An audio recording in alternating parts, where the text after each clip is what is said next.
Hi, I'm Andy from Proven Power, and we're going to talk a little bit about our used parts business that we started, probably 6 or 7 years ago. Time flies.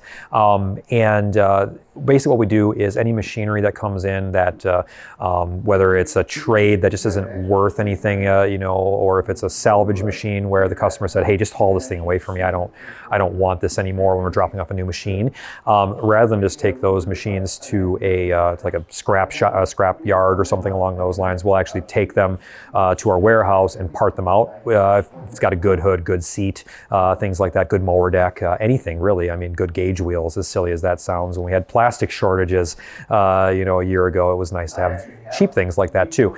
And then we take those items and catalog them, put them into our business system, just like every other part that we have in our inventory, set a bin location, and then also basically post it on eBay from there. So when the items are on eBay, then someone can go on there and buy it. Or if it's something where a customer's looking for a specific used part, they can call our store and ask, hey, do you have one of these? And if there's machines that aren't torn down yet, we can go out there and take whatever bit they need off of that non-torn down machine too, and then sell it to them through eBay. So there is some over-the-counter stuff that happens with that used parts business as well, more so on eBay.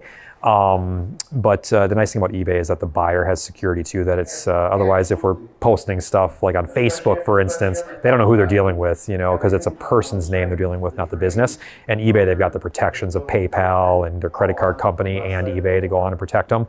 And so do we. So you don't get scammed quite as easily that way. So it's nice to have some layers of protection to it.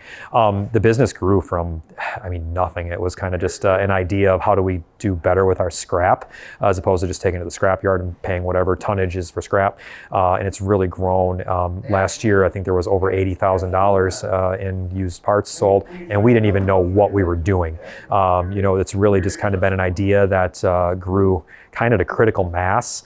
So now we've kind of sat down and thought about, okay, what's the actual process going to be? How can we make this business follow our business's processes as opposed to letting it be its own, separate thing? So that's kind of the phase we're at now, is how to retool and really set it up to grow to the next level, because it's grown out of control and unmanageable almost at this point in time. So, but definitely a very successful operation. We just need to fine tune it now and really set it to the next step.